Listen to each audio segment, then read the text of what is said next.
Hello foodies, welcome to guys kitchen. ಇವತ್ತು ಮತ್ತೊಂದು lunch box recipe, rainbow puri. ತುಂಬ ಟೇಸ್ಟಿಯಾಗಿರುತ್ತೆ, ನೋಡೋದಕ್ಕೂ ಕಣ್ಣಿಗೆ ಹಿತವಾಗೂ ಕಾಣುತ್ತೆ, ಕಲರ್ಫುಲ್ಲಾಗೂ ಇರುತ್ತೆ.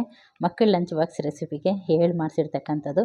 ಈ ರೀತಿ ಡಿಫ್ರೆಂಟಾಗಿ ಟ್ರೈ ಮಾಡಿ, ಅವ್ರಿಗೂ ಖುಷಿಯಾಗುತ್ತೆ, ಬಾಕ್ಸೂ ಖಾಲಿ ಆಗುತ್ತೆ. ಬನ್ನಿ ತಡ ಮಾಡಿದೆ ರೆಸಿಪಿ ಹೇಗೆ ಮಾಡೋದಂತ ನೋಡ್ಕೊಳ್ಳೋಣ. ಮೊದಲನೇದಾಗಿ ಇಲ್ಲಿ ಗೋಧಿ ಹಿಟ್ಟನ್ನ ತೊಗೊಂಡಿದ್ದೀನಿ. ಈಗ ಇದಕ್ಕೆ ರುಚಿಗೆ ತಕ್ಕಷ್ಟು ಉಪ್ಪನ್ನು ಹಾಕ್ಕೊಂಬಿಟ್ಟು ಒಮ್ಮೆ ಹಾಗೆ ಡ್ರೈ ಮಿಕ್ಸ್ ಮಾಡ್ಕೊಳ್ಳೋಣ. ಹಿಟ್ಟಿನ ಜೊತೆಗೆ ಉಪ್ಪು ನೀಟಾಗಿ ಹೊಂದ್ಕೋಬೇಕು. ಆ ರೀತಿ ಇದನ್ನು ಮಿಕ್ಸ್ ಮಾಡ್ಕೊಂಬಿಡೋಣ. ಮಿಕ್ಸ್ ಮಾಡಿ ಆದಮೇಲೆ ಇದನ್ನು 3 ಭಾಗಗಳಾಗಿ ಡಿವೈಡ್ ಮಾಡ್ಕೊಳ್ಳೋಣ. ಈ ರೀತಿ ಮಾಡ್ಕೊಂಡ್ರೂ ಆಯಿತು, ಅಥವಾ ಒಂದೊಂದೇ ಸಪ್ರೇಟಾಗಿ ಕಲಿಸ್ಕೊಂಡ್ರೂ ಆಯಿತು. ಈ ಥರ ಮಾಡಿಕೊಂಡು ಇದಕ್ಕೀಗ ನಾನು ಪಾಲಕನ್ನು ಅಂದರೆ ಬಿಸಿ ನೀರಲ್ಲಿ ಹಾಕಿಬಿಟ್ಟು ಕುದಿಯುವಂಥ ನೀರಿಗೆ ಹಾಕಿ ಬ್ಲಾಂಚ್ ಮಾಡಿ ಇಟ್ಕೊಂಡಿದ್ದೆ. 2 ನಿಮಿಷ ಅದನ್ನು ಬಿಸಿ ನೀರಲ್ಲಿ ಕುದಿಸಿ ಅದನ್ನು ಪೇಸ್ಟ್ ಮಾಡಿ ರೆಡಿ ಮಾಡಿ ಇಟ್ಕೊಂಡಿದ್ದೀನಿ. ಈ ಪೇಸ್ಟ್ನ ಈಗ ಒಂದು ಭಾಗಕ್ಕೆ ಸೇರಿಸ್ಕೊಂಬಿಡೋಣ. ಫಸ್ಟ್ ನಾನಿಲ್ಲಿ 1 ಸ್ಪೂನಷ್ಟು ಸೇರಿಸ್ಕೊಳ್ತಾ ಇದ್ದೀನಿ. ನ್ಯಾಚುರಲ್ ಕಲರೇ ನೋಡಿ, ಇದಕ್ಕೆಲ್ಲ ಫುಡ್ ಕಲರ್ ಹಾಕೋ ಅಗತ್ಯ ಇಲ್ಲ. ಪಾಲಕ್ ಸೊಪ್ಪು ಯಾರೆಲ್ಲ ತಿನ್ನಲ್ಲ ನೋಡಿ, ಅವ್ರಿಗೆ ಈ ರೀತಿ ಮಾಡಿಕೊಟ್ರೆ ಸೊಪ್ಪು ತಿನ್ನಿಸ್ದಂಗೂ ಆಗುತ್ತೆ, ಜೊತೆಗೆ ಕಲರ್ಫುಲ್ಲಾಗೂ ಸಹ ಇರುತ್ತೆ. ಫಸ್ಟ್ 1 ಸ್ಪೂನ್ ಹಾಕ್ಕೊಂಡಿದ್ದೀನಿ. ಮತ್ತೆ ಬೇಕಂದರೆ ನಾವು ಇದಕ್ಕೆ ಮಿಕ್ಸ್ ಮಾಡ್ಕೊಬೋದು.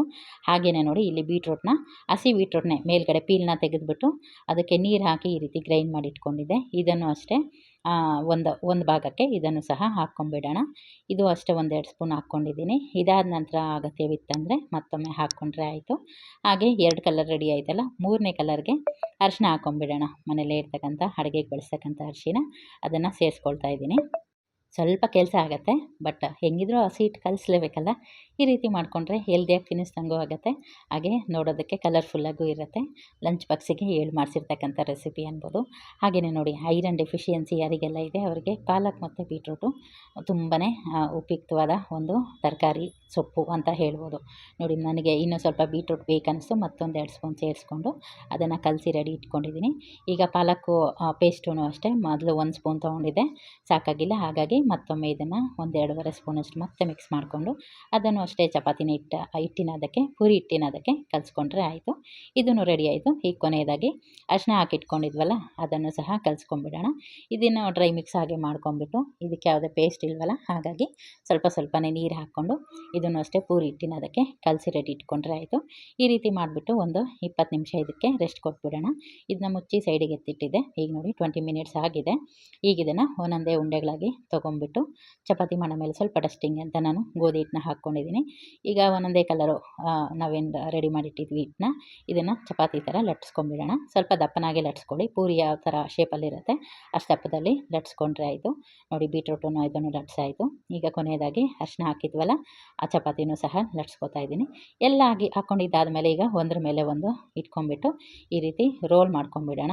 3 ಆಲ್ಮೋಸ್ಟು ಸಮವಾಗೇ ಇದೆ. ಈಗ ಇದನ್ನು ರೋಲ್ ಮಾಡಿಕೊಂಡು ಇದನ್ನು ಹಾಗೆ ಕಟ್ ಮಾಡ್ಕೊಂಬಿಟ್ಟು ಮತ್ತೆ ಇದನ್ನು ಚಿಕ್ಕ ಚಿಕ್ಕ ಪೂರಿಗಳಾಗಿ ಲಟ್ಸ್ಕೊಂಡ್ರೆ ರೈನ್ಬೋ ಪೂರಿ ರೆಡಿಯಾಗೋಗುತ್ತೆ. ನೋಡೋದಕ್ಕೂ ಕಲರ್ಫುಲ್ಲಾಗಿರುತ್ತೆ, ಹೆಲ್ದಿ ಕೂಡ ಹೌದು. ಕೆಲಸ ಜಾಸ್ತಿ ಆದ್ರೂ ಫಸ್ಟ್ ಕಣ್ಣಿಗೆ ಹಿತವಾಗಿ ಕಾಣಬೇಕು ಯಾವುದೇ ರೆಸಿಪಿ ಆಗಿರಲಿ. ಅದಾದ ನಂತರ ಬಾಯಿಗೆ ರುಚಿಯಾಗಿರಬೇಕು. ಇದೆರಡೂ ನಿಮಗೆ 100% ಸಿಕ್ಕತ್ತೆ ಈ ಒಂದು ರೆಸಿಪಿಯಲ್ಲಿ ಅನ್ಬೋದು.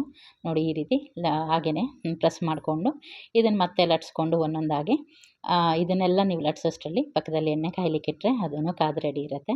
ಈಗ ಕಾದ ಎಣ್ಣೆಗೆ ನಾವು ಲಟ್ಸಿರ್ತಕ್ಕಂಥ ಈ ಒಂದು ರೈನ್ಬೋ ಪೂರಿ ಏನಿದೆ ಇದನ್ನು ಹಾಕ್ಕೊಂಡು ಕರೆದ್ರೆ ಆಯಿತು. ನೋಡಿ, ಕಲರ್ಫುಲ್ಲಾಗಿ ಬಂದಿದೆ ಅಲ್ಲ, ಎಷ್ಟು ಚೆನ್ನಾಗಿದೆ. ಈಗ ಇದನ್ನು ಎಣ್ಣೆಯಲ್ಲಿ ಕರ್ಕೊಂಬಿಡೋಣ. ನೋಡಿ, ಹೀಗೆ ಎಣ್ಣೆ ಚೆನ್ನಾಗಿ ಕಾದಾದಮೇಲೆ ಪೂರಿ ಸೇರಿಸ್ಕೊಂಡ್ಬಿಟ್ಟು ಮೇಲಿಂದ ಹೀಗೆ ಪ್ರೆಸ್ ಮಾಡಿದ್ರೆ ಆಯಿತು. ಎಲ್ಲ ಪೂರಿನೂ ಇದೇ ರೀತಿ ಉಬ್ಕೊಂಡು ಬರುತ್ತೆ. ನೀವು ಕೂಡ ಟ್ರೈ ಮಾಡಿ ಆದಮೇಲೆ ರೆಸಿಪಿ ಹೇಗಾಗಿತ್ತು ಅನ್ನೋದು ಕಮೆಂಟ್ ಮಾಡೋದನ್ನ ಮರಿಬೇಡಿ. ಹಾಗೆ ನೋಡಿ, ಕಲರ್ ನೋಡಿ ಎಷ್ಟು ಚೆನ್ನಾಗಿ ಬಂದಿದೆ ಅಂತ. ಹೆಸರಿಗೆ ಕರೆಕ್ಟಾಗಿ ರೈನ್ಬೋ ಥರನೇ ಇದೆ ಅಲ್ವಾ. ನೋಡಿ, ಮಾಡಿಕೊಡಿ ಒಮ್ಮೆ ಮಕ್ಕಳಿಗೆ, ನಿಮಗೆ ಗೊತ್ತಾಗುತ್ತೆ ಹೇಗೆ ರಿಯಾಕ್ಟ್ ಮಾಡ್ತಾರೆ ಮತ್ತು ಈ ಒಂದು ರೆಸಿಪಿನ ಎಷ್ಟು ಇಷ್ಟಪಡ್ತಾರೆ ಅಂತ. ವೆಜ್ ಕುರ್ಮಾ ಜೊತೆ ಸರ್ವ್ ಮಾಡ್ಬೋದು, ಅಥವಾ ಆಲೂ ಪಲ್ಯ ಜೊತೆಗೆ ಇದನ್ನು ಸರ್ವ್ ಮಾಡ್ಬೋದು. Thank you.